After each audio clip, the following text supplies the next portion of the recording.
Marcos capítulo 7, verso 1 ao 9.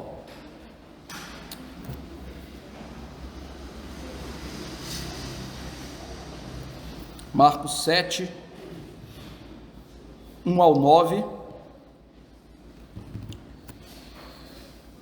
Eu vou pregar até o 8, mas nós vamos ler até o 9 aí, porque ele é uma transição para a próxima sessão. Marcos 7, 1 a 9, mas a nossa pregação vai até o verso 8. Diz assim a palavra do Senhor: Ora, reuniram-se a Jesus os fariseus e alguns escribas vindo de Jerusalém, e vendo que alguns dos discípulos dele comiam pão com mãos impuras, isto é, por lavar, pois os fariseus e todos os judeus, observando a tradição dos anciãos, não comem sem lavar cuidadosamente as mãos, quando voltam da praça, não comem sem se aspergirem, e há muitas outras coisas que receberam para observar, como a lavagem de copos, jarros e vasos de metal e camas. Interpelaram-no os fariseus e os escribas: por que não andam os teus discípulos de conformidade com a tradição dos anciãos, mas comem com as mãos por lavar? Respondeu-lhes: bem profetizou Isaías a respeito de vós, hipócritas, como está escrito: este povo honra-me com os lábios, mas o seu coração está longe de mim, e em vão me adoram, ensinando doutrinas que são preceitos de homens. Negligenciando o mandamento de Deus, guardai as vossas próprias tradições, ou seja, a tradição dos homens. E disse-lhes ainda: jeitosamente rejeitais o preceito de Deus, para guardardes a vossa própria tradição. Vamos orar. Nosso Deus, todo-poderoso, maravilhoso, santo, ó Senhor, estamos diante de um texto que vai lá no profundo da nossa alma, do nosso coração, porque esses homens tão religiosos eram hipócritas. Corremos o risco, mesmo tanto tempo no futuro, de nós mesmos sermos hipócritas como eles o eram no passado. Tendo isso em vista, que a nossa pecaminosidade é tal como a deles, eu lhe imploro, traga perdão aos nossos pecados e abra agora o nosso coração para ouvir a palavra, porque a hipocrisia, ó Deus, é um obstáculo tal para a palavra que impede que vejamos os nossos pecados e nos arrependamos deles. A hipocrisia nos faz achar que estamos certos quando estamos errados, que somos bons enquanto nosso coração está cheio de rapina e de pecados. Por isso, nesse momento, quebra a nossa hipocrisia, para que ouçamos a palavra de Cristo para a nossa salvação, que nós não rilhemos os dentes contra o Santo de Israel, mas nossos corações se abram e desejam a sua água límpida, pura da salvação. Ó Deus, tenha misericórdia, me ajude a ser fiel agora. Sou pecador, preciso da tua graça. Ajude os meus irmãos a ouvirem com fidelidade, também são pecadores e carecem da glória da graça do Senhor. Derrame o teu Espírito sobre nós, move o nosso coração à verdadeira adoração que passa por ouvir a palavra e guardá-la no coração. É no nome de Jesus que eu lhe imploro essas coisas. Amém. Queridos irmãos, antes da gente entrar no texto, é bom introduzir aqui que esse texto pode parecer que Jesus é contra qualquer tipo de tradição. E geralmente nós podemos descambar para essa linha de achar que qualquer tradição na igreja é ruim. Mas isso não é verdade. Há tradições na igreja que são boas tradições.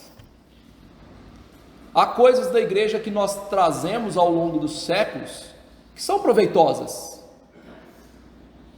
No entanto, o problema é que muitas vezes essas tradições, elas vêm suplantar a palavra.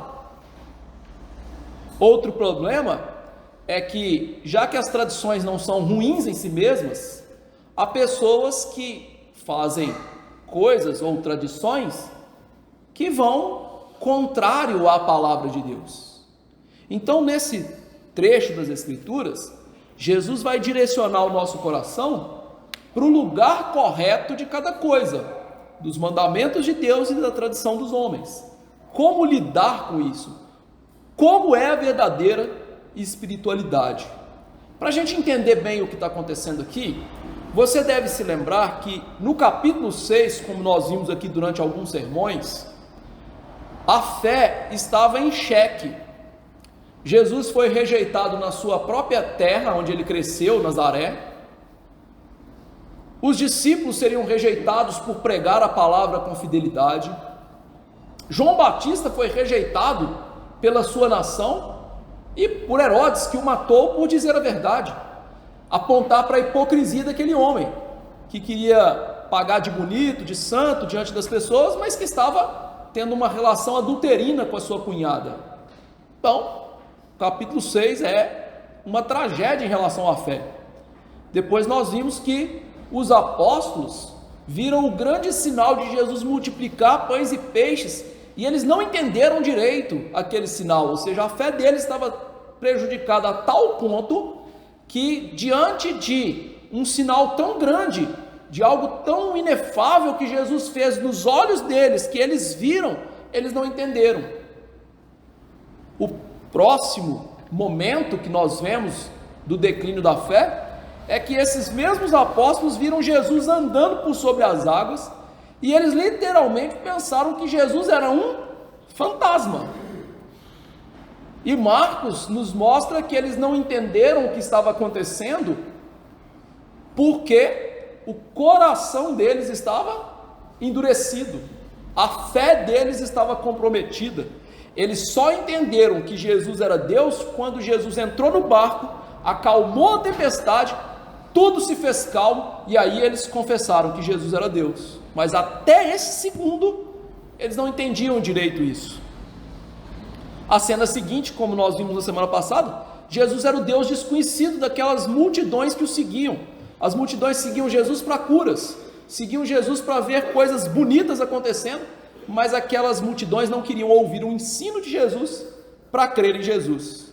Então, tudo que temos visto era que as pessoas estavam tendo dificuldade com a identidade de Jesus e, portanto, estavam tendo dificuldade em ter uma verdadeira religiosidade. Enquanto Jesus curava aquelas pessoas, acontecia algo interessante também. Jesus era tocado pelas pessoas, mostrando que para ele não havia a corrupção no coração, que Jesus podia ser tocado por pessoas cerimonialmente impuras e ele não se contaminava. Por quê? Porque o coração dele era puro. O coração de Jesus seguia a verdadeira religião. Então o capítulo 6 é o contexto desse capítulo 7 que nós vamos ver esse problema. A discussão do capítulo 7 é a verdadeira religião, por onde que ela passa? E aí nós vamos ver que ela provém do coração. Mas antes de vermos todo esse capítulo 7, essa primeira sessão de hoje, do verso 1 ao verso 8, vai ensinar que Jesus odeia a falsa religião de hipocrisia, que segue a tradição dos homens, mas não segue a palavra de Deus. Ou seja, Jesus odeia a religião hipócrita. Qual é a religião hipócrita? Segue a tradição dos homens, mas não segue a palavra de Deus. Então vamos ver isso? Do verso 1 ao 5, nós vamos ver as práticas da falsa religião. Diz o verso 1 que reuniram-se a Jesus os escribas e fariseus. A fama de Jesus cresceu tanto que Jesus já estava sendo conhecido lá em Jerusalém pelas coisas maravilhosas que ele fazia. E então lá em Jerusalém, chegando a notícia de que as pessoas seguiam Jesus, que Jesus curava muitas pessoas, mais uma vez os escribas e fariseus montam ali uma comissãozinha para ir investigar Jesus. Mas quem são esses escribas e fariseus? Eram os líderes religiosos dos seus dias. Os escribas, eles eram profissionais da religião, e os fariseus eram uma seita dentro da religião. Os escribas, eles eram os especialistas na lei, eram eles que deveriam interpretar, estudar e ensinar o Antigo Testamento. Mais exatamente, os escribas, eles receberiam as tradições interpretativas dos anciãos, de geração em geração, iriam compilá-las e passar para as próximas gerações a interpretação que os antigos rabinos tinham da lei. Veja que esses homens, então, eles passam aquilo que os rabinos do passado aprenderam, homens que eles julgavam como veneráveis. Os fariseus, por sua vez, são aqueles que queriam seguir à risca a tradição dos anciãos, tanto que eles eram os separatistas, eles eram os radicais. Paulo trata eles lá no livro de Atos, quando vai falar da sua conversão, que ele era da seita mais radical dentro do seu povo, ou seja, ele era um fariseu. Veja, a seita mais radical. Então, naturalmente, muitos escribas eram também fariseus, e eles se davam bem. Só que veja que essas pessoas, eles vêm lá de Jerusalém para encontrar-se com Jesus. Lendo no texto parece uma coisa simples, né? Mas era uma caminhada de mais de 150 quilômetros. Isso de carro já é uma distânciazinha considerável, não é mesmo? É a distância daqui para Belo Horizonte um pouquinho mais. Mas esses homens saem de Jerusalém a pé, nos seus cavalos ou camelos, o que quer que seja, e vêm até Jesus. Parece que é louvável, mas eles não estão vindo a Jesus pelos motivos certos. Essa comitiva não vem até Jesus para encontrar-se com ele e ouvir a palavra pura de Jesus, ouvir que eles são pecadores e que eles precisam de salvação. Pelo contrário, eles vêm como a ortodoxia religiosa de Israel para sondar e examinar Jesus. Eles queriam saber, será que esse homem famoso e que se diz muitas coisas sobre ele é verdadeiramente bom? Será que ele está fazendo bem? É claro, meus irmãos, que eles tinham informações anteriores, porque os escribas e fariseus já tinham se degladiado com Jesus. Então eles vêm para cá, para Jerusalém, cheios de preconceitos ruins com Jesus, e eles querem confirmar isso. Agora veja o quão terrível é isso.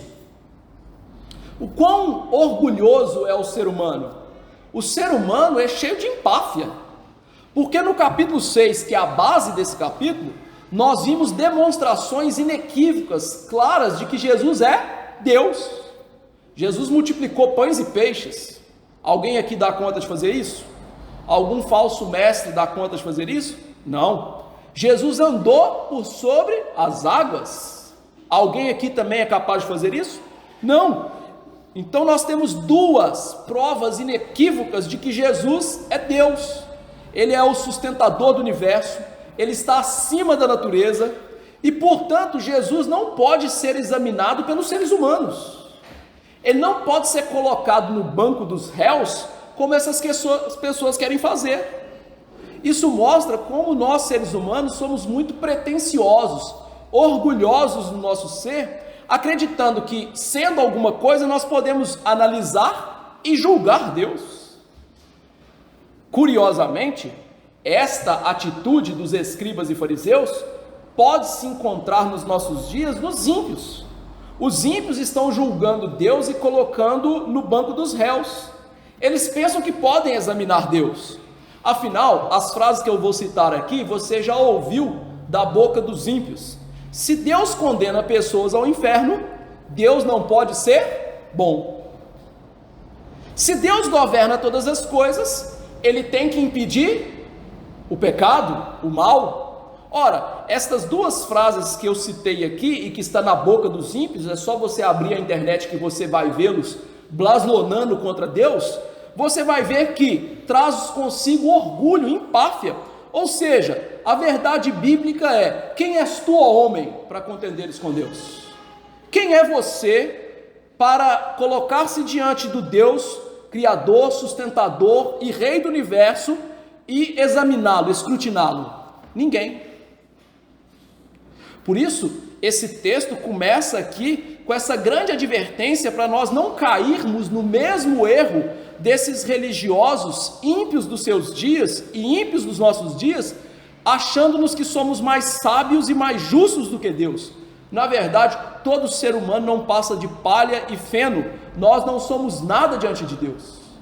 Não deveríamos jamais tratar Deus como eles vão tratar Jesus agora. E veja então que esses homens, ao chegarem diante de Jesus, diz o verso 2, vendo alguns dos discípulos que comiam com mãos por lavar, eles chegaram diante de Jesus e não foram questionar Jesus imediatamente. Eles ficaram observando, espreitando, tanto Jesus como os seus discípulos. Essas pessoas então são malvadas, são vis, porque elas não fizeram isso por um princípio de prudência, elas fizeram isso por um princípio de maldade. Eles são como aqueles sátrapas que observaram Daniel para ver se Daniel ia orar, para condená-lo diante do rei Dario e lançá-lo na cova dos leões. A ideia desses homens aqui é observar para ver se há alguma coisa de errada com Jesus e a religião de Jesus. Um pastor dos nossos dias chama esses homens de fiscais da vida alheia.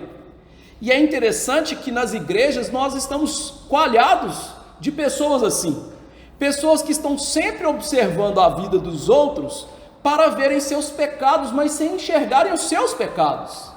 Jesus disse que nós deveríamos, para querer tirar o cisquinho do olho do irmão, deveríamos primeiro tirar o grande pedaço, trabuco de madeira que está nos nossos olhos. As pessoas na igreja muitas vezes são assim, são malvadas, querem ficar observando o irmão, não para ajudar o irmão, para amar o irmão, mas para ver o pecado do irmão, para ir lá e condená-lo, fazendo julgamentos precipitados, fazendo juízo de valores sem saber do coração das pessoas e dos fatos que as cercam. São acusadoras. E isso não é novo. Tiago fala desse tipo de pessoas na sua carta. Tiago diz o seguinte: irmãos, não falei mal uns dos outros. Quem fala mal de um irmão e julga seu irmão, fala mal da lei e julga a lei. Ora, se julgas a lei, não és observador da lei, mas juiz. E há um só legislador e juiz, aquele que pode salvar e destruir. Tu, porém, quem és que julgas o próximo? Tiago não está falando aqui que nós devemos fazer juízo de valores ou não fazer disciplina na igreja. Tiago está falando daquelas pessoas que estão na igreja sempre difamando, sempre observando, sempre espreitando, sempre fiscalizando, mas elas mesmas não vivem a piedade. Elas estão sempre olhando para falar mal, usam a sua língua para amaldiçoar, mas nunca para falar bem e abençoar. Veja que o que Jesus está sofrendo com os fariseus e escribas é muito presente na igreja de Deus, tanto nos dias de Tiago, irmão do Senhor, como nos nossos dias. Então esses homens estão aqui com esse coração cheio de pecado, de maldade, observando. Eles querem julgar, eles querem condenar. E o que eles viram? Viram alguns dos discípulos de Jesus comer com mãos por lavar. Meus irmãos, eles não estão acusando os discípulos de Jesus de porquinhos, né? Ou seja, eles comeram sem lavar a mão e higienizar a mão. Não é isso. O lavar aqui não é higiênico. O lavar aqui é religioso. Tanto que a palavra que domina aqui esse texto no lavar é a palavra batismo, mostrando que aquela lavagem era uma lavagem religiosa, cerimonial. Ou seja, não era um lavar higiênico de você tirar lá as bactérias, os vírus da sua mão e você comer sem contaminar a comida. E esse lavar religioso era procedente dos escribas antigos, dos anciãos do passado que criaram essa prática. Não vinha da lei de Deus. A lei de Deus apresentava alguns lavares de natureza cerimonial. Por exemplo, os sacerdotes, antes de oficiar, tinham que ir no grande mar, e não no mar, viu gente? No mar mesmo, mas no grande mar, aquele templo, no templo lá, aquela peça que tinha no templo, e lavar as mãos e os pés. Era uma purificação religiosa. Além disso, havia lavagens cerimoniais para um homem que emitisse sêmen, para uma mulher na sua menstruação, para alguém que tivesse alguma doença de pele. Mas todos aqueles lavares cerimoniais apontavam para uma mesma realidade. A impureza está no homem, e a impureza vem de dentro do homem. E a impureza torna o homem, então, incapaz de estar na presença de Deus e servir a Deus. Mas os anciãos, ao tomar as ideias de lavar cerimonial da lei, eles foram além. Eles criaram cerimônias que não estavam prescritas na lei de Deus, como a lavagem de mãos todas as vezes que a pessoa chegasse das praças, do mercado. Veja, isso era uma tradição religiosa. E é nisso que esses homens estão analisando Jesus e os seus discípulos. Eles seguem ou não a tradição religiosa que nós vivemos? Então o verso 3 e 4 vai mostrar quais tradições são essas. Nesses versos, Marcos vai explicar para a gente que não é judeu. Lembra, ele escreve esse texto dele para os não judeus, então ele quer nos dar o que esse povo estava fazendo nos dias dele. A prática dele era o seguinte, diz ele: todos os fariseus e judeus observavam a tradição dos anciãos. O todos aqui, meus irmãos, é livre, viu? Não é todos no sentido de que todas as pessoas. É como se você estivesse dizendo assim: olha, ontem teve um jogo lá no Mineirão e todas as pessoas estavam no Mineirão. É óbvio que não estava. O mundo tem mais de 8 bilhões de pessoas, o Mineirão cabe 70 mil. Então esse todos aqui de Marcos quer mostrar o quê? Uma grande parte da população dos judeus, seguindo a tradição, a religião tradicional dos escribas e fariseus, estavam lavando as mãos cerimonialmente. E veja que Marcos, além de falar o número daqueles que seguiam, que era a grande maioria, a grande multidão, Marcos nos dá a origem daquilo. Ele diz que era a tradição dos anciãos. E veja, Marcos está frisando esse ponto. Era a tradição dos anciãos.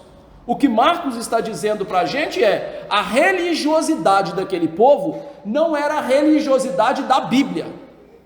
São as regras dos homens, das tradições que eles criaram, que eles estão seguindo. A tradição dos anciãos correspondia a uma coleção de preceitos que foi adicionado à palavra de Deus e que pretendia guiar os israelitas em todas as circunstâncias da vida. Então, ao sair de casa, no começar do dia, eles deveriam se lavar. Ao voltar para casa, eles deveriam se lavar. Tudo isso para resguardar a pureza cerimonial. Batizar as mãos, aspergir as mãos. E com isso, o que eles estavam pensando? Nós estamos bem com Deus. Nós estamos puros diante de Deus. E é interessante, meus irmãos, que por trás dessa falsa pureza que eles achavam ter, estava um preconceito em relação aos gentios. Eles se limpavam cerimonialmente porque eles chegaram ao absurdo de pensar que a sombra dos gentios, quando passava por cima da comida, fazia com que a comida fosse impura. Olha que loucura! E por isso eles não pararam na lavagem de mãos. Marcos mostra que eles lavavam também as vasilhas, os copos, os jarros e até as camas deles, os colchões enrolados que eles dormiam, eles também aspergiam. Qual era o cerne disso? A salvação deles dependia daquilo que eles faziam. Eles chegaram ao extremo de pensar o quê? Nós somos salvos por ser puros cerimonialmente. Nós somos salvos pelo que nós fazemos. Então o que Marcos está nos mostrando aqui, condenando, é o cerne da religião humana. A religião humana, que não é a religião da palavra de Deus, ela sempre está baseada em invenções humanas, que trazem consigo a ideia: nós somos salvos por aquilo que fazemos. Os escribas e fariseus, eles estavam achando que nós somos bons, nós somos salvos porque nós fazemos. Vocês têm que nos seguir para a salvação, fazendo vocês também. E aí a gente aprende essa máxima: toda falsa religião está baseada naquilo que queremos fazer para agradar a Deus. o que nós fazemos para nos salvar. A falsa religião é a religião de salva você mesmo. É uma religião onde o homem está no centro da sua salvação. O homem determina a verdadeira religiosidade e não Deus. É uma religião que eu vou descrever para vocês. Eu sou bom, eu faço coisas boas, então Deus tem que me aceitar e tem que me levar para o céu. Ao contrário, a religião bíblica verdadeira mostra que a lei de Deus não serve para a nossa salvação. Paulo disse em Romanos 3,20: porquanto pelas obras da lei nenhum homem será justificado diante de Deus, pois o que vem pela lei é o pleno conhecimento do pecado. Paulo mostra que a religião de salvar a si mesmo dos judeus dos seus dias é uma furada, porque não há como se salvar pela prática da lei, porque a lei moral ela aponta para o pecado, porque a lei moral é impossível de ser vivida plenamente por nós. Daí Jesus dizer o seguinte: se alguém olhar para uma mulher com um desejo impuro no coração, já adulterou. Se você xingar o seu irmão com raiva, você já o matou e é réu de juízo. Ou seja, a verdadeira lei, interpretada corretamente, ela mostra para você o quanto você é ruim, o quanto você é pecador, o quanto você merece o inferno, o quanto você está distante de Deus, não o quanto você é bom e está indo para o céu pelo que você faz, como os católicos apostólicos romanos acreditam e como as religiões arminianas e pelagianas acreditam. De jeito nenhum. A verdadeira religião mostra que a justiça que nós temos não é nossa. Paulo diz lá: justificados, pois, mediante a fé, temos paz com Deus por nosso Senhor Jesus Cristo, Romanos 5,1. Ou seja, nós não somos salvos pelo que fazemos, nós somos salvos acreditando em Jesus como o único e suficiente Salvador. Nós somos salvos pelo que Jesus fez e não pelos nossos feitos. Os fariseus e escribas não entenderam isso. Eles não entenderam que a lei serve para mostrar o pecado e, como um aio, como um escravo, nos conduzir até Jesus, onde temos a justificação dos nossos pecados. Eles não entenderam nada da verdadeira religião, né? Ao entender que a lei podia lhes salvar, eles estavam se condenando. E eles entenderam então que as tradições humanas eram, na verdade, auxílios, muletas, para eles cumprirem a lei e se salvar. Diante disso, o que eles falam para Jesus? Verso 5: interpelaram os fariseus: por que não andam os teus discípulos de conformidade com a tradição dos anciãos, mas comem por mãos por lavar? Os fariseus e escribas então, agora depois de observar e ver, entre aspas, o erro de Jesus e dos seus discípulos, eles ficam escandalizados que Jesus quebra as preciosas tradições deles, dos anciãos deles.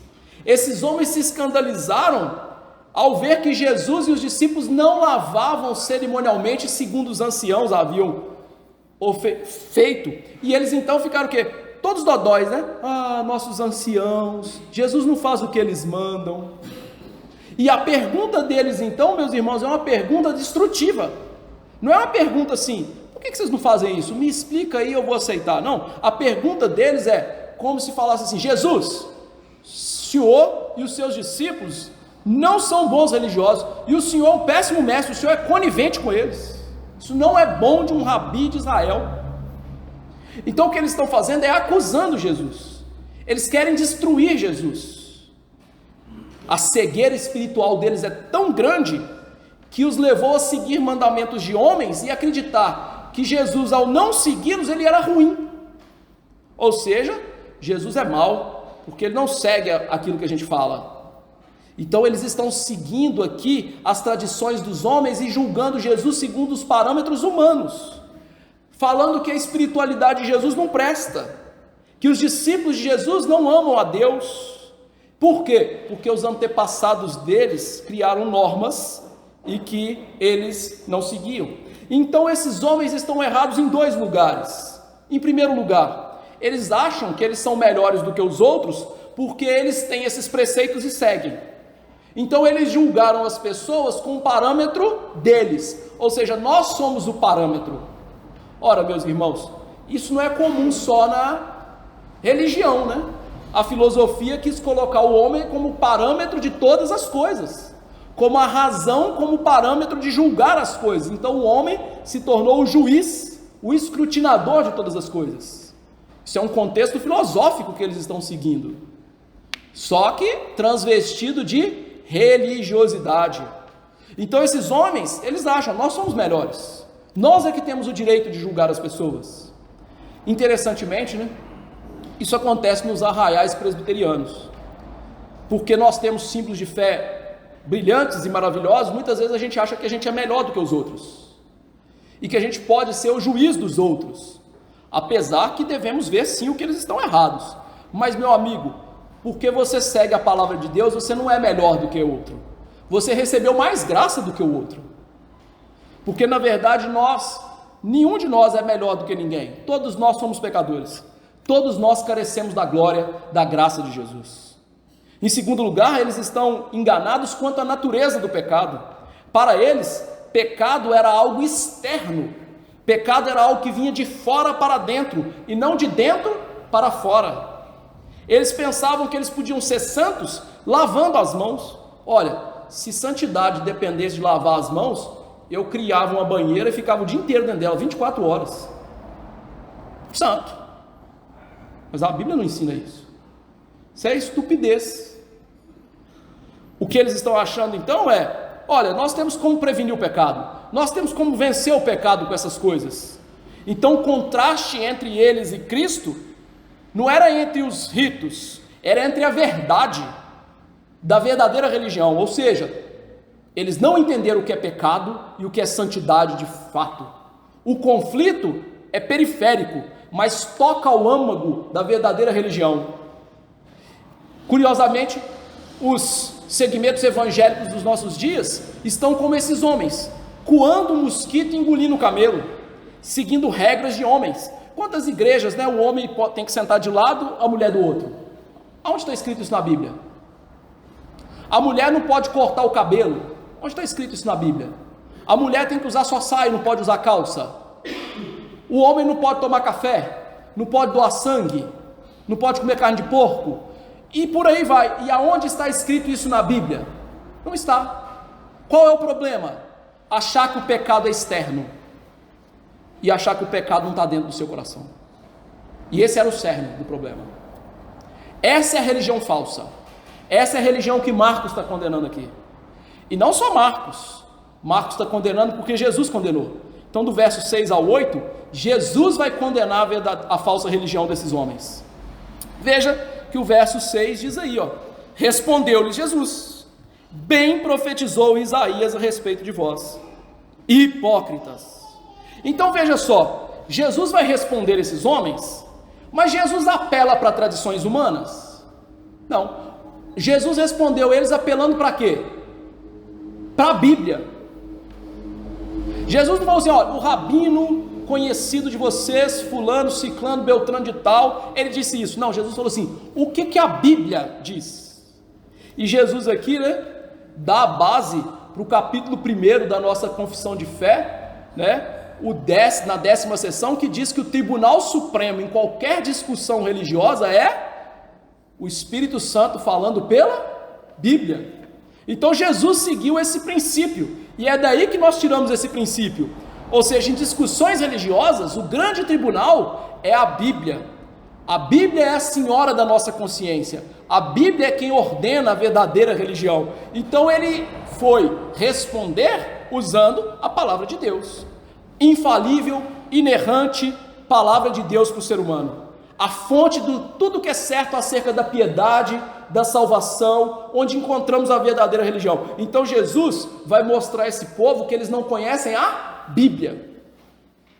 Vocês estão inventando religião? Vou mostrar para vocês o que a Bíblia ensina. Mas além de responder com a Bíblia, ele faz questão de mostrar para eles o caráter deles. Jesus os chama de hipócritas. Essa palavra, meus irmãos, era muito interessante. A palavra hipócritas no grego aqui, Era uma palavra usada no teatro grego, das pessoas que faziam composição de personagens. O hipócrita era uma pessoa mascarada. O hipócrita era aquele que usava máscaras. Então, o hipócrita é o homem que esconde ou tenta esconder suas intenções reais por trás de uma máscara de virtude simulada. O hipócrita é aquele que fala uma coisa e sente outra. Há um abismo entre o que ele é no coração e aquilo que ele aparenta ser fora de si mesmo. Ou seja, ele sente uma coisa no interior, mas as suas ações externas não condizem com o que ele é no interior. Ele passa por uma pessoa piedosa. Então, Jesus chama essas pessoas de hipócritas. Hipócritas. Vocês são hipócritas. Vocês não são bons no coração de vocês. Vocês parecem bons para os outros, mas no coração de vocês, de jeito nenhum. E veja que Jesus, mais adiante, vai chamar esse povo, uma série de ais contra eles, né? Fariseus e escribas hipócritas. Por quê? Porque eles pareciam sepulcros caiados. Sabe o que é o sepulcro caiado? O sepulcro caiado é a sepultura bem pintada, né? É bonito por fora, mas o que tem lá dentro? Uma pessoa morta, podridão, desgraça. O que Jesus está falando com eles é isso. Vocês são hipócritas, porque o interior de vocês é bem bonito, mas o coração de vocês não presta. E ele então cita Isaías 29:13, para dizer o quê? Esses homens, eles honram com os lábios, mas e o coração deles? Longe de mim. Veja que Isaías, 700 anos antes de Jesus, havia profetizado para as pessoas dos seus dias, ou seja, para os pais deles, que eles eram hipócritas. 700 anos antes, esses homens continuam hipócritas, ou depois continuam hipócritas. A ideia é que eles servem a Deus no templo, mas nas suas casas eles não servem a Deus. Por isso tem até uma piada disso em relação ao pastor, né? Que a mulher do pastor quer que ele viva na igreja, porque na igreja ele é santo, mas em casa ele é o diabo, né? Não deveria ser assim, mas existe uma piada em nosso meio que fala isso. Isso é hipocrisia. O que Jesus está falando é: vocês fazem tudo aqui de boca para fora, mas a verdadeira religião para vocês é um fardo. Tudo é feito na frente das outras pessoas para que eles olhem para vocês e achem que vocês são bons, que eles sigam vocês, mas vocês não são bons nada. E infelizmente, meus irmãos, essa é a realidade da igreja dos nossos dias. As pessoas vão na igreja, cumprem seus compromissos religiosos, mas lá no seu coração elas não amam Deus. No fundo, nos seus corações elas acham um tédio, um culto ordeiro e uma pregação fiel. Elas estão interessadas o quê? Em bater palma, cantar 250 horas e ouvir 10 minutos de pregação. Por quê? Porque o coração delas não ama as coisas de Deus. Essa é a verdade. Elas querem ser entretidas na igreja.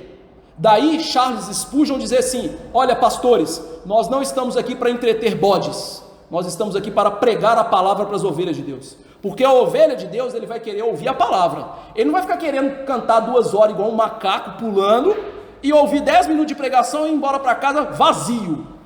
A ovelha de Deus, ele vai querer sentar e ouvir a pregação e cultuar a Deus com ordem. E para justificar, as pessoas falam assim: pastor, sua igreja é fria. Só que quando Jesus falou de frieza e mornidão espiritual em Apocalipse, ele estava falando de obediência à pregação, e não de cultuar, pulando, gritando, andando na igreja, dando cambalhota na igreja e fazendo doidices dentro da igreja. Jesus estava falando de obediência. Então você vê que uma igreja é fria se o pastor não prega com fidelidade, com seriedade e firmeza, e se as pessoas não vivem a verdade. Isso é uma igreja fria, isso é uma igreja morna. Não é cantar com ordem e pregar com ordem, não é sentar aqui e ouvir uma pregação longa. Isso não é frieza. Frieza é não querer ouvir, frieza é não querer obedecer. Esses homens eram frios, mornos espirituais, eram horríveis diante de Deus. Essas pessoas aqui, elas são como as pessoas lá do tempo de Malaquias, que falaram do verdadeiro culto assim: Eis que canseira,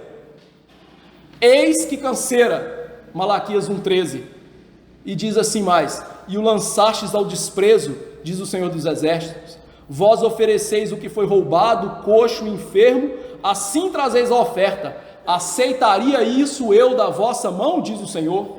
Ou seja, pessoas que cantam, pulam, vibram, mas o coração está longe de Deus. Tire isso e elas também vão embora. Tire o entretenimento e elas não ficam na igreja. Tire as novidades e elas escorregam para a próxima igreja que tem essas novidades. E aí veja o que Jesus disse: você acha que Deus aceita essas pessoas e o culto delas? Não, elas são hipócritas. Se Deus não aceita a pessoa delas, logo o culto vai ser aceito? Não, por isso que no verso 7 ele diz: e em vão me adoram, ou seja, de forma inútil eles me adoram. Essas pessoas, elas não percebem que o culto delas é uma abominação diante de Deus. Jesus diz literalmente: eles me adoram de maneira inútil, ou seja, o culto dessas pessoas é inútil para Deus. Por quê? Porque não há amor no coração e na prática. O culto verdadeiro, quando é regido pela verdade de Deus e sinceridade do coração, que é aceito por Deus. Palavras bonitas sem verdade no íntimo não agradam a Deus. Emoções externas espalhafatosas, mas sem um coração piedoso, desagrada a Deus. E é uma grande tragédia que essas pessoas não percebem que quanto mais elas acham que elas estão adorando a Deus, mais elas se tornam piores diante de Deus. O que os fariseus e escribas estavam acreditando é: nós podemos cultuar a Deus do nosso jeito. O que as pessoas estão acreditando hoje é: nós podemos cultuar a Deus do nosso jeito. Deus é obrigado a aceitar o culto das nossas mãos. E curiosamente, as pessoas foram além dos escribas e fariseus. Hoje elas acham que elas estão fazendo um favor a Deus, indo na igreja e cultuando, e como se Deus tivesse a obrigação de então abençoá-las, porque elas estão na igreja, elas estão fazendo o que Deus queria que elas fizessem. Meus irmãos, Deus, na sua santa palavra, Ele ordenou o culto para ser feito do jeito dele. Deus ordenou que o coração e a verdade estivessem juntas. Afinal, Jesus disse o quê? Que o Pai procura verdadeiros adoradores. Como eles adoram? Em espírito. O texto acaba aí? Em verdade. Ou seja, de acordo com a palavra. Por isso não basta um coração sincero e animado. Não basta uma obediência externa. As duas coisas têm que estar unidas. Tanto um coração sincero, quanto uma prática correta. E Deus não aceita menos do que isso. Deixa eu dar um exemplo bíblico para você e ver o que Deus falou disso. Você se lembra do rei Saul? Lembra dele? Primeiro rei de Israel, da tribo de Benjamim. Deus o colocou para governar Israel. Deus certa vez disse que ele deveria matar os amalequitas, exterminá-los, e nem os animais deveriam sobreviver. Nem os animais deveriam sobreviver. Quando o povo chegou diante de Saul, o povo pressionou Saul para que pegasse os despojos de guerra e os animais. E aí quando o profeta Samuel chega, ele ouve aqueles animais lá, nos seus balidos, na sua voz, e aí Deus aceita aquilo, e o objetivo era prestar culto a Deus com aqueles animais. Deus aceita aquilo? Não. Aquilo custou o trono de Israel para ele. Olha o que Deus disse para ele: tem porventura o Senhor tanto prazer em holocaustos e sacrifícios, como em que se obedeça à palavra do Senhor? Eis que obedecer é melhor do que o sacrificar, o atender é melhor do que a gordura de carneiros. 1 Samuel 15, 22. Deus falou para eles o seguinte: eu quero que vocês obedeçam. Eu mandei não poupar esses animais, vocês tinham que ter obedecido, mesmo que fosse para culto. Eu tenho prazer em obediência. Significa o quê? Um culto sem obediência dá prazer a Deus? Dá nojo a Deus. O culto sem obediência não é aceitável diante de Deus. Deus é muito claro: eu quero obediência. Por isso é uma tragédia que centenas de milhares de igrejas dos nossos dias se reúnam no dia do Senhor para cultuar o Senhor, e Ele não aceita o culto dessas igrejas. Por quê? não aceita aquilo que é feito do jeito do homem e não de Deus. Nós podemos até acreditar que nós estamos apresentando alguma coisa diante de Deus que Ele vai aceitar, mas Deus não aceita o culto e a vida sem obediência. Deus quer que sejamos obedientes em todas as coisas, na vida, que é um culto, e no culto na igreja. Deus deseja que a gente faça as coisas do jeito dele e não do nosso jeito. Então a falsa religiosidade, que tem como princípio o orgulho humano, Deus tem que aceitar aquilo que eu faço. Deus olha o meu coração, Ele vê que eu sou sincero, então Deus tem que aceitar a minha sinceridade. Mas você pode estar sinceramente errado, não está? Vou dar um exemplo simples aqui. Imagine que você esteja com problema no seu casamento, né? E a Bíblia dá 2 motivos lícitos de separação: o abandono irreversível do lar pelo cônjuge não crente, 1 Coríntios 7, e os textos lá dos evangelhos que Jesus diz que pode se separar por adultério. Então tem 2 motivos lícitos de separação na Bíblia: adultério e abandono irreversível do lar pelo cônjuge não crente, certo? Mas aí você pensa assim: nossa, eu não estou aguentando minha esposa mais, eu não tenho mais atração por ela, não quero conviver com ela. Você está sendo sincero? Tá. E aí você vai e se separa dela. Mas você está sinceramente errado, porque a Bíblia não manda você se separar da pessoa nessa condição. É sincero, mas está errado. O que Deus quer? Obediência. Percebe que ser sincero pode ser algo bom, mas se tiver jungido, casado com obediência. Essa pessoa, ela pode estar sendo sincera com o coração dela, mas ela está descumprindo os votos e juramentos que ela fez diante de Deus. Por isso, sinceridade é o que Deus deseja, mas Deus deseja a sinceridade quando a sinceridade está unida à obediência, para que essa sinceridade não seja vazia, inútil, em vão. Obediência sem sinceridade e prazer sem obediência é tudo vão.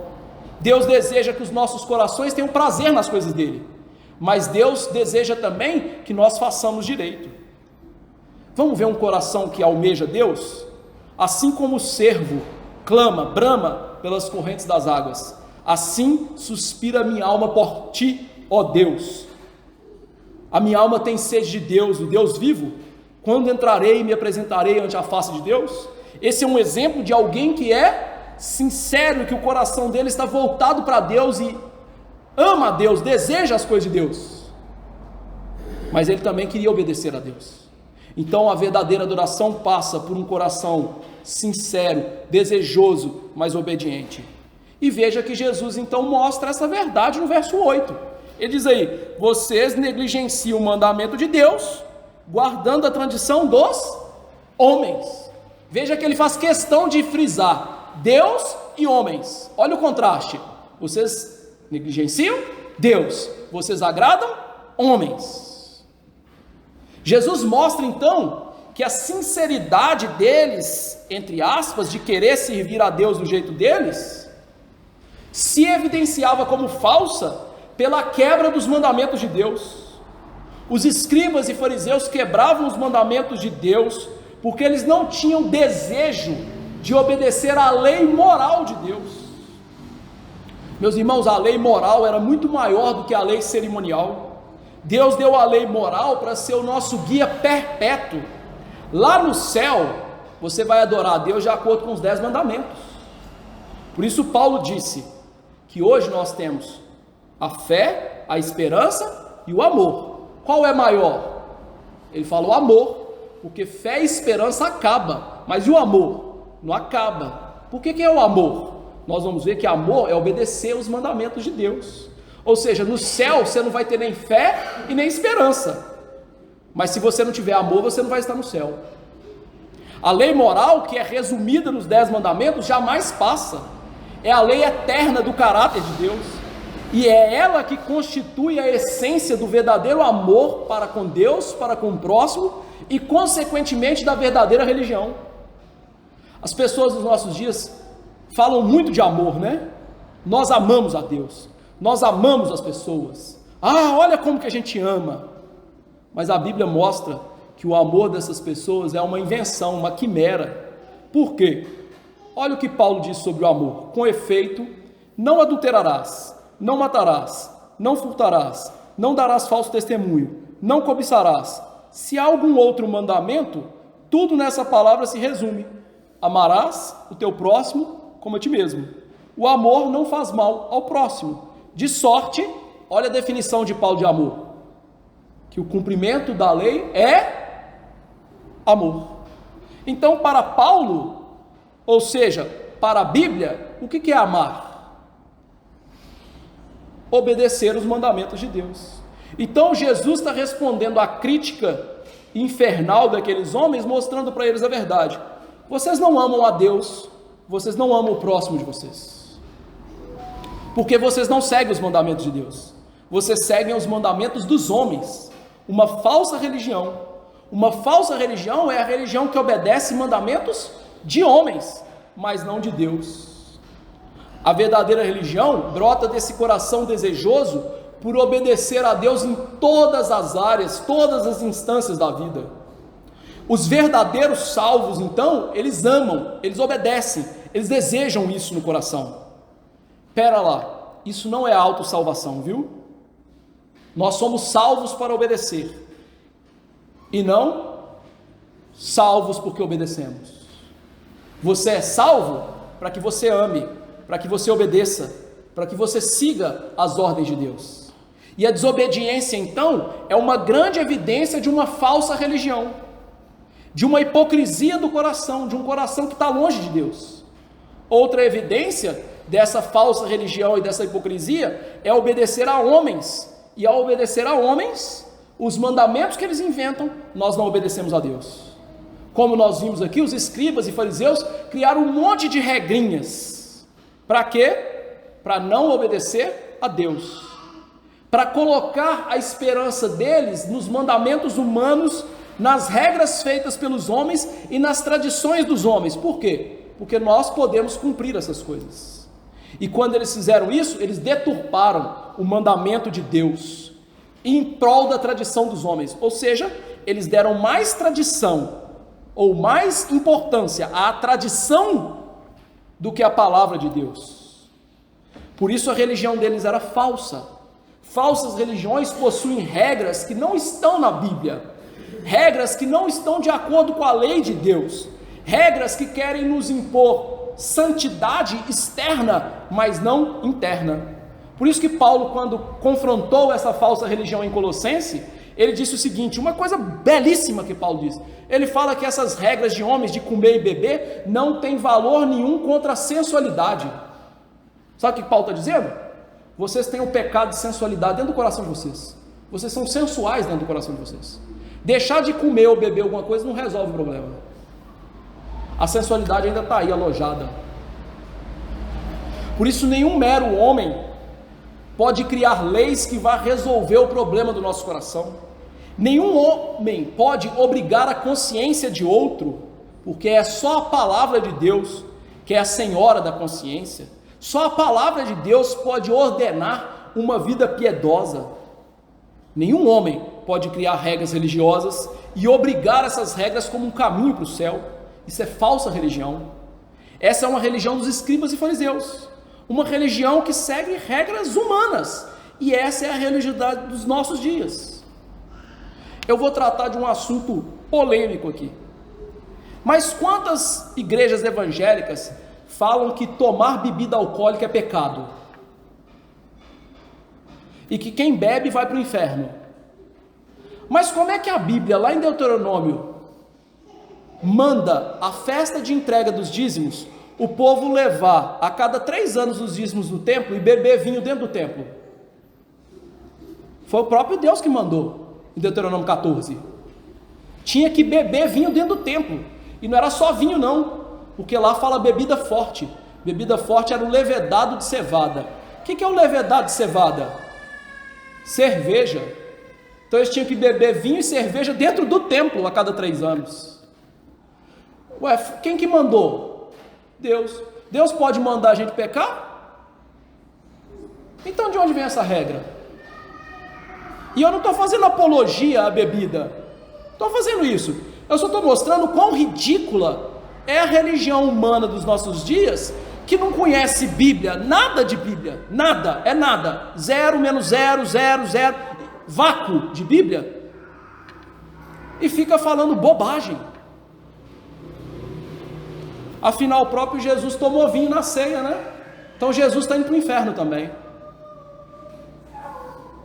Ora, meus irmãos, regras humanas que querem nos impor um caminho para ir para o céu por causa dessas regras, são uma falsa religião que nos estão levando para longe de Deus. As igrejas evangélicas dos nossos dias, a igreja católica, são mestras nessas invenções humanas, tradições e invenções que estão acima da Bíblia.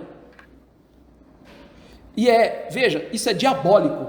Esses dias eu estava assistindo um vídeo de um historiador católico apostólico romano. E aí ele faz um vídeo que ele fala assim: se um protestante chegar de você e perguntar assim, aonde que está isso na Bíblia? Você fala com ele assim, está errado. Porque os apóstolos pregaram muito tempo uma tradição apostólica sem Bíblia. Verdade. Só que depois que eles escreveram os evangelhos, aquilo era palavra de Deus. E a tradição deles não podia contradizer a palavra de Deus. E aquilo que eles falam que é errado, que é o que eles fazem. Percebeu? Ou seja, a nossa tradição é maior. O Papa é maior do que Jesus e do que a Bíblia. E assim são muitos pastores nos nossos dias também. Aprenda um princípio: ao seguir regras humanas, você deixa de seguir a Deus. Não é possível você seguir a Deus e as ordens humanas que estão em conflito com a palavra de Deus. Uma vai bater com a outra. Onde nós devemos ficar? Onde Jesus nos ancorou a alma aqui hoje. A verdadeira religião brota da palavra de Jesus. Jesus fala da Bíblia o que nós precisamos para ser salvos, que é a sua morte e ressurreição, e é a fé e o arrependimento para a vida nele, que são dados por Deus. Jesus fala da verdadeira religião, que é seguir os seus mandamentos. Afinal foi isso que ele disse em João 14, né? Quem tem os meus mandamentos e os guarda, esse é o que me ama. Então, tudo que nós precisamos para a nossa salvação e para a prática da salvação, Jesus nos deu na sua santa palavra. Sola a Escritura. Como viver esse texto? Uma triste notícia para nós é que todos nós ainda hoje temos um pouco de hipocrisia. Talvez você tenha ouvido esse sermão falando assim, tá vendo os fariseus? Olha que hipócrita, tá vendo? Fulano tinha que ter ouvido. Não, todos nós temos um pouco de hipocrisia. Todos. Inclusive eu. Principalmente eu. E isso é muito preocupante. Porque a hipocrisia é uma grande mudança, ou uma grande barreira, na mudança de vida. Porque a hipocrisia faz com que você olhe para o outro e se ache certo. O arrependimento que vem pela graça tem que quebrar a hipocrisia. Pessoas hipócritas são orgulhosas. Pessoas hipócritas são cegas. Isso afasta elas de Deus. Porque elas sempre vão achar que elas estão certas diante de Deus. E elas acham que elas são melhores do que as outras. Peça a Deus para você não ser um hipócrita consumado. E peça a Deus para tirar da sua vida a hipocrisia que existe na sua vida. Se você foi incomodado com a hipocrisia, peça a Deus para te perdoar e transformar. De outra sorte, você pode estar indo para o inferno como hipócrita, sem saber. Acreditando que você está indo para o céu. Acreditando que você está bem com Deus. O importante é, a hipocrisia não é o pecado sem perdão. Há perdão para ela. Jesus perdoou a hipocrisia dos apóstolos, né? Então, agarre-se a Jesus e peça a Ele para perdoar e limpar a sua hipocrisia. Segunda aplicação. Os judeus queriam ser bons do lado de fora, enquanto seus corações estavam entregues ao pecado. Isso é muito parecido com o que temos vivido nos nossos dias. E Jesus odeia, meus irmãos, quando a gente é fingido assim. Lembre-se, Jesus vê seu coração. Você não pode enganar Jesus. Você pode enganar pessoas, mas não Jesus. Ele vê o que está passando no seu coração. Ele escuta o que você diz no seu coraçãozinho. Os seus pensamentos estão patentes aos olhos dele. Jesus vê quando ninguém está te vendo. E quando Jesus olha para você, o que ele vê? Um coração sincero e uma prática sincera? Ou hipocrisia atrás de hipocrisia? Terceiro lugar, as palavras de Jesus são fortes, não são? Elas falaram com você? Você ama a lei de Deus e quer praticar a lei de Deus? Ou você quer praticar a lei quando as pessoas estão olhando? Por exemplo, né? Eu vou na igreja quando o pastor está ali. Quando ele está de férias, eu sumo. Só apareço depois que ele volta. Isso é hipocrisia. Você tem que vir na igreja por causa de Jesus, não é por causa do pastor. Tem gente, né, que fala mal do outro, criticando o outro pela maneira impudente de ser, mas quando está na rua, está olhando para todas as mulheres ou homens que estão ali na rua e cobiçando, desejando. Você é esse tipo de pessoa? Você é aquele tipo de pessoa que quando alguém fala bem do outro, o seu interior não suporta? Você quer que as pessoas te vejam como um bom cristão, para verem as coisas certas que você faz, e você fica feliz não porque você obedece a Deus, mas porque as pessoas te veem? Você deseja manter as tradições da igreja acima dos mandamentos de Deus? Perguntas para a gente se examinar. Quarta aplicação. Nós aprendemos aqui hoje a inutilidade de uma adoração só de lábios. Jesus reforçou isso citando a Bíblia para aquelas pessoas, mostrando que o coração, que é a parte interior do homem, de onde procedem as fontes da vida, é de lá que brota a verdadeira religião. A cabeça baixa, os joelhos dobrados, o amém formal depois das orações, os cânticos efusivos, animadinhos, todas essas coisas não são suficientes para fazer você um adorador espiritual. Os olhos de Deus penetram mais profundo. Deus quer aquela adoração que parte do próprio coração. Lembre-se disso quando você estiver em adoração pública. Não leve os seus corpos para a igreja, deixando o seu coração do lado de fora, porque o meu olho e o olho do seu irmão podem não detectar isso. O ministro pode olhar e achar que você está ali feliz, piedoso. O seu vizinho pode olhar e falar assim: nossa, essa pessoa é modelo de cristão para mim. A sua voz pode ser aquela mais ouvida na igreja na hora de cantar. No entanto, tudo isso é pior do que nada aos olhos de Deus, se o coração de você estiver distante de Deus. Tudo isso para Deus serve para coisa para ser queimada no inferno, porque Deus discerne o homem interior. Sabe quem falou isso? Um pastor do século XIX chamado J.C. Riley. Fui eu que falei isso, não? Ou seja, um século atrás ele falou isso, que serve para nós hoje. Quinta aplicação. Lembre-se desta verdade que ele acabou de falar nas devoções particulares na sua casa. Proferir orações na sua casa com corações que vagueiam no meio das orações não devem nos satisfazer. Deus não aproveita os joelhos, dobrados, quando o nosso coração não está dobrado. Deus vê a condição do coração e rejeita a sua oração. As ações que brotam do coração e que condizem com o que está externamente são aquelas que Deus aceita. Talvez sua oração naquele momento, por causa do seu sofrimento, seja tão gagueante, tão gaguejante e tão insignificante aos olhos humanos, mas brotando de um coração verdadeiro.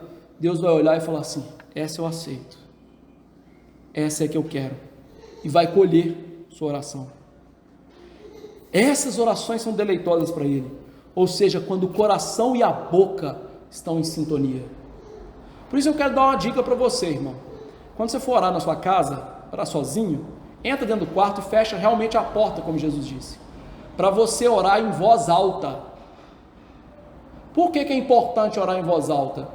Para o seu coração não viajar lá para a lua, enquanto o seu lábio está falando coisas que você não está nem sabendo o que você está falando. Ore sempre em voz alta, para que você não fique vagueando ao orar. Acontece isso com você? Lute, porque Deus não aceita essa oração. Sexta aplicação. Como eu disse na nossa introdução, as tradições da igreja não são ruins em si mesmas. Por exemplo, por que nós cultuamos às 19 horas? Por que nós cultuamos às 9 da manhã? Isso é uma tradição. Isso é ruim? Não. Podia ser 18, podia ser 10. Isso é uma tradição, isso não é ruim. Então a gente não tem que descartar todas as tradições da igreja, mas nós devemos descartar todas aquelas que forem antibíblicas e condicionantes para a nossa salvação. E a igreja evangélica do Brasil é um poço de invenções acerca disso. As pessoas defendem com unhas e dentes as tradições, mas são as primeiras a quebrar os mandamentos de Deus. Aqueles que defendem as tradições são os primeiros a roubar os crentes e mentir acerca do evangelho. E inventam práticas antibíblicas. Olha, rejeite toda a adoração que provém do ser humano. Deus é soberano sobre a adoração. A adoração concerne a Deus e deve ser agradável a Deus. E quem que sabe então o que é melhor para a adoração? Deus. Seguir o seu coração não serve. Seguir as invenções de algum homem não serve, é nojento. Mesmo que tudo isso seja feito com sinceridade, mas Deus olha para a forma das coisas. E a sétima aplicação, a tirar colo disso, eu quero convidar você a abrir Levítico 10. Levítico 10, 1 a 3. Eu vou ler e peço aos irmãos que acompanhem. Levítico 10, 1 a 3. Olha que texto grave sobre adoração. Diz assim: Nadab e Abiú, filhos de Arão, tomaram cada um seu incensário e puseram neles fogo, e sobre este incenso, e trouxeram fogo estranho perante a face do Senhor. Olha o que o Senhor não lhes ordenara. Então Deus não mandou eles fazerem isso. Então saiu fogo diante do Senhor e os consumiu, e morreram perante o Senhor. E falou Moisés a Arão: isto é o que o Senhor disse: mostrarei a minha santidade naqueles que se cheguem a mim, e serei glorificado diante de todo o povo. Porém, Arão se calou. Nessa passagem, nós temos aquilo que os reformados chamam de princípio regulador do culto, ou seja, a norma que regula o culto. E eles tiraram a norma dessa frase: o que o Senhor não lhes ordenara. Então, o princípio regulador do culto, o princípio que regula o culto em cada igreja deveria ser: o que Deus não ordenou é proibido se fazer. O que Deus não mandou fazer na Bíblia, não é para fazer na adoração. Então a gente tem que medir o culto da igreja por aquilo que Deus não mandou fazer. Agora eu quero fazer uma série de perguntas para vocês. Onde que Deus mandou ter teatro no culto? Onde que Deus mandou ter mulher dançando no culto junto com o homem levantando a perna no culto? Onde que Deus mandou ter cultinho de criança na Bíblia? Onde que Deus mandou a gente sair correndo no culto, cambalhota no culto, ficar rindo no culto? Onde que Deus mandou essas coisas? Onde que Deus mandou a gente cantar 40 horas no culto e pregar 10 minutos a palavra no culto? Onde que Deus mandou essas coisas? Me mostre na Bíblia e eu vou fazer tudo isso a partir de domingo que vem. Mas se você não mostrar, você tem que seguir o que Deus ordenou e deixar de fazer o que Deus não mandou fazer. Qual é o princípio? Deus não mandou fazer? Então não vamos inventar e fazer, não. Deus sabe das coisas. Agora você tem aí uma noção, né? De quão distantes estão as igrejas dos nossos dias do verdadeiro Deus. Por isso Jesus disse que ele batia a porta e ele estava do lado de fora. Milhares e milhares de cristãos se reúnem todo domingo para não adorar a Deus. Por quê? Porque Deus não ordenou fazer o que está sendo feito lá. Aceitaria isso eu da mão de vocês? De jeito nenhum. O que é melhor, né? Seguir a Deus ou aos homens? Que Deus nos dê graça de seguir a Ele, a sua palavra, nada mais. Vamos nos colocar de pé e orar.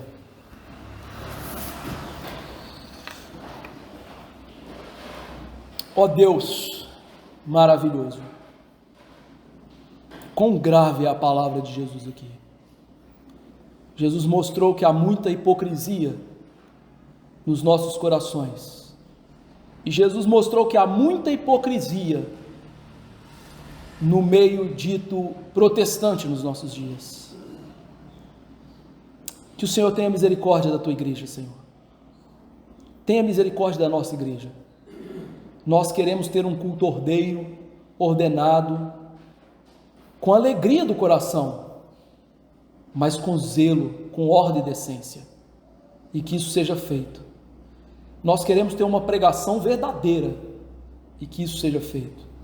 E nós não queremos isso só para a nossa congregação, mas para a igreja do Senhor.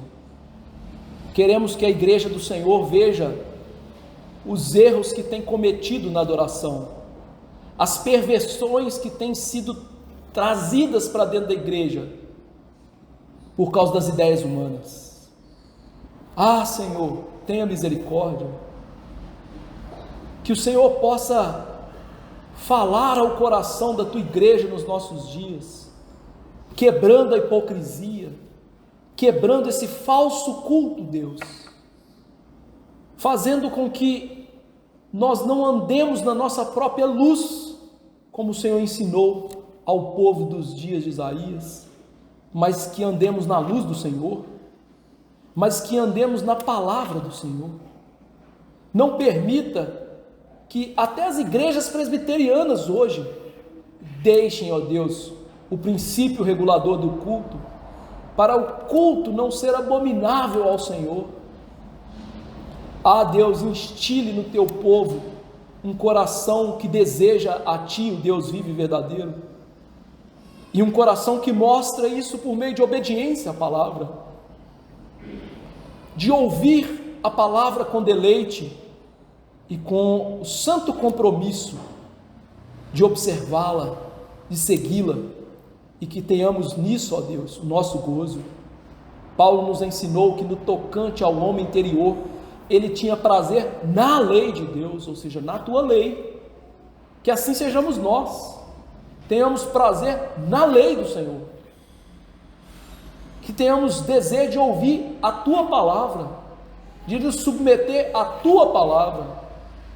E Deus, que nós não sejamos hipócritas, julgadores dos outros, sem julgar o nosso próprio coração, que nós não julguemos o próximo com os ditames das nossas vidas, mas com a lei do Senhor, para levá-los ao arrependimento. Mas antes, faça isso no nosso coração, para que não queiramos apontar o cisquinho do outro, tendo uma grande trave nos nossos olhos.